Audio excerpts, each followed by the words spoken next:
Hi friends, welcome back to our channel. మీరు చూస్తున్నారు కదా, తాటాకు చేపలతో పులుసు అండి. నెల్లూరు జిల్లా ఫేమస్ అనమాట ఇది. దీంట్లో చాలా రకాలుగా కూరగాయలు వేసుకొని వండుకోవచ్చు. నేను ఇక్కడ ఏ కూరగాయలు వేసానో మీరు వీడియోని ఎక్కడ కూడా స్కిప్ చేయకుండా చూడండి. ఫస్ట్ టైం మన ఛానల్ చూస్తే సబ్స్క్రైబ్ చేసుకొని లైక్ చేయండి, షేర్ చేయండి. ఇంకా మనం అయితే ప్రాసెస్ అంటే చూసేద్దాము. ముందుగా మనము ఇక్కడ మామిడికాయ తీసుకున్నాము. పచ్చి మామిడికాయ తీసుకోవాలి. నెల్లూరు జిల్లా ఫేమస్ అనమాట మామిడికాయ పులుసులో. ఇంకా దోసకాయ తీసుకున్నాను. ఇంకా మునక్కాయ, ఫ్రెష్గా ఉన్న మునక్కాయలు తీసుకోవాలి. టొమాటో, పండు టమాటాలు 2 తీసుకున్నాను. ఇంకా ఉల్లిపాయ అన్నీ కూడా సన్నగా కట్ చేసి పెట్టుకోవాలి. ఈ విధంగా ఎంతో టేస్టీగా ఉంటుందండి. నెల్లూరు జిల్లాలో ఫేమస్ అనమాట ఈ పులుసు అనేది. ఇది ఇంకా మనం తాటాకు చేప అనమాట. ఇది మనం ఒక షార్ట్ వీడియోలో చూసాం కదా, మనం నెల్లూరు జిల్లా ఫేమస్ అని చెప్పాను కదా, తాటాకు చేపలు. దీన్నే తోక చేపలు అంటారు, ఎండు చేపలు అంటారు. వీటిని ముందుగా నీళ్ళలో నానేసుకోవాలి. నానేసుకొని ఈ విధంగా కడగాల్సి ఉంటుంది. పైన తెల్లగా వచ్చేస్తుంది దీనికి. ఇదంతా కూడా పోవాలి. అదే మనకి పల్లెటూరులో అయితే బయట గరుకూర రాళ్ళు ఉంటాయి, బండలు ఉంటాయి, వాటి మీద రుద్దుకోవచ్చు. ఈ విధంగా నానబెట్టుకొని మనం ఈ విధంగా చక్కగా కడగాలి. 4-5 సార్లు ఖచ్చితంగా కడగాలి.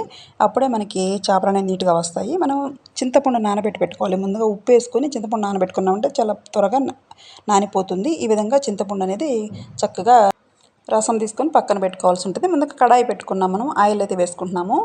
ఆయిల్ బాగా హీట్ ఎక్కిన తర్వాత మాత్రమే పోపు దినుసులు వేసుకోవాలి. ఆయిల్ కొంచెం ఎక్కువే పడుతుంది మనకి. ఏనా కూడా మనకి నాన్ వెజ్ అంటే నీసు కూరలు అంటే ఏనా కూడా కొంచెం ఆయిల్ ఎక్కువ వేసుకోవాలి. పోపు దినుసులు వేగిన తర్వాత ఉల్లిపాయలు వేసుకోవాలి. ముందుగా కట్ చేసి పెట్టుకున్నాం కదా, ఆ ఉల్లిపాయలు వేసుకోవాలి. ఇలా ఫ్రెష్గా ఉన్న కరివేపాకు కూడా తీసుకొని వేసుకోవాలి. అప్పుడే మనకి బాగుంటుంది. కర్రీ అయినా కూడా మంచి ఫ్లేవర్ ఉంటుందన్నమాట.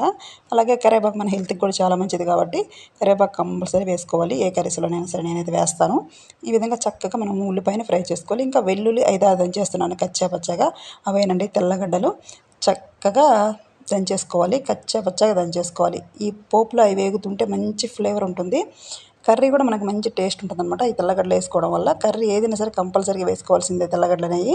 ఇంకా మనం ముందుగా కట్ చేసుకున్న టమాటో ఏదైతే ఉందో వేసేసుకొని మనం సిమ్లో పెట్టుకొని చక్కగా మనం టమాటోని మంచి కలర్ వచ్చే విధంగా మనం ఫ్రై చేసుకోవాలి. ఉప్పు వేసుకుంటున్నాము, తగినంత సాల్ట్ వేసుకొని ఖచ్చితంగా మనం సిమ్లో పెట్టుకొని మన టమాటోని మంచి కలర్ వచ్చే విధంగా, టమాటోలోంచి గుజ్జు వచ్చే విధంగా మనమైతే చక్కగా ఫ్రై చేసుకోవాలి. ఇంకా పసుపు వేస్తున్నాను.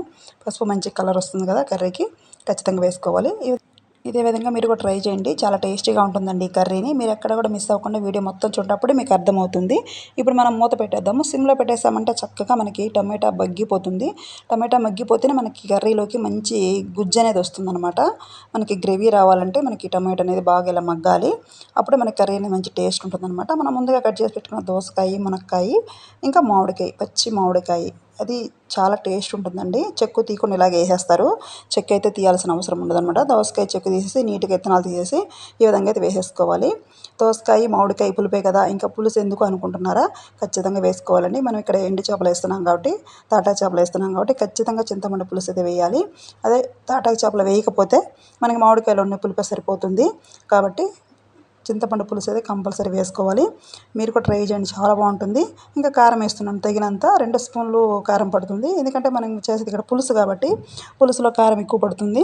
ఉప్పు కారం ఎక్కువ పడతాయి అన్నమాట. ఈ తాటాకు చేపలో ఉప్పు ఉంటుంది కాబట్టి కొంచెం ఉప్పు తక్కువ వేసుకోవాలి.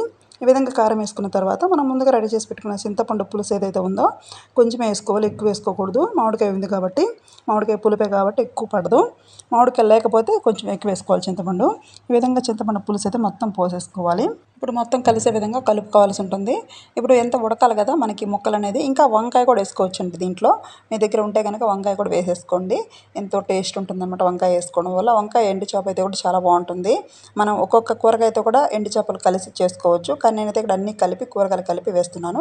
ఇంకొంచెం చింతపండు పులుసు మళ్ళీ రెండోసారి కూడా నేను ఇలాగ పిండేసేస్తున్నాను. మనకి బాగా ఉడకాలి కాబట్టి, మనకి పులుసు రావాలి కాబట్టి ఈ విధంగా మొత్తం అయితే కలుపుకొని మనం మూత పెట్టేసామంటే చక్కగా ఉడికిపోతుంది. దీంట్లో ఎటువంటి మసాలాలు కూడా వేయమండి మనము. దీని పేరే పులుసు అనమాట. తాటాకు చేప పులుసు అనమాట ఇది.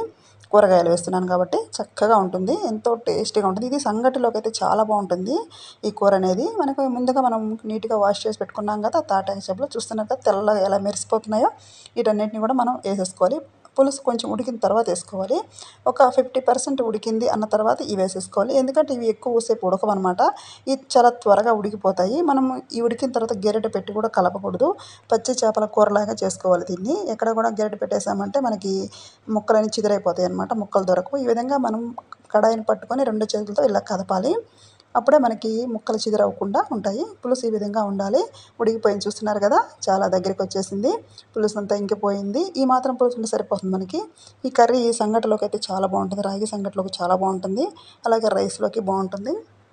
దీన్ని మనం సిమ్లో పెట్టుకొని ఉడికించుకోవాలన్నమాట. చూస్తున్నారు కదా, దగ్గరికి వచ్చేసింది. మనకి ముక్కలని ఎక్కడ కూడా చిదరకుండా పాడవకుండా ఏ ముక్కకు ఆ ముక్కే ఉండాలి. మనకు తాటాకు చేప ముక్క చూస్తున్నారు కదా ఎంత బాగుందో, ఎక్కడ కూడా చిదరవ్వకుండా చూసుకోవాలి. దీన్ని చాలా ఇష్టంగా తింటారండి నెల్లూరు జిల్లాలో. మాకు సముద్రం దగ్గర కాబట్టి ఎప్పుడు దొరుకుతాయి కాబట్టి ఫ్రెష్గా ఉంటాయి కాబట్టి చాలా ఇష్టంగా తింటారు. మీకు కానీ దొరికితే ఖచ్చితంగా తినేయండి, చాలా బాగుంటాయి. మనం షార్ట్ వీడియో పెట్టినప్పుడు ఒక బ్రదర్ అడిగారు, ఈ చేపలు ఏంటి సిస్టర్ ఈ పాముల్లాగా ఉన్నాయి అని అన్నారు. పాముల్లాగా కాదు బ్రదర్, ఇవి తాటాకు చేపలు చాలా బాగుంటాయి. ఒక్క చిటికెడు వచ్చేసి ఆవాలు మెంతులు పొడేసానండి, చాలా బాగుంటుంది. ఆ పొడి వేసుకోవడం వల్ల అది ఇష్టం లేని వాళ్ళు హ్యాపీగా స్కిప్ చేయొచ్చు. ఏ పొడులు ఏ మసాలా లేకపోయినా కానీ బాగుంటుంది. మనకి కర్రీ అయితే రెడీ అయిపోయింది. ఫైనల్గా కొత్తిమీర అయితే వేస్తున్నాను. తాటాకు చేపల పులుసు అయితే రెడీ అయిపోయిందండి విత్ వెజిటేబుల్స్. టేస్ట్ అయితే అదిరిపోయింది, నెక్స్ట్ లెవెల్లో ఉంది. తింటుంటే ఇంకా తినాలనిపిస్తుందండి. మీరు కూడా తప్పకుండా ట్రై చేయండి. ఈ వీడియో కనుక నచ్చినట్టయితే ఒక్క లైక్ చేయండి. ఇలాగే మన ఛానల్ సపోర్ట్ చేయండి. Thanks for watching.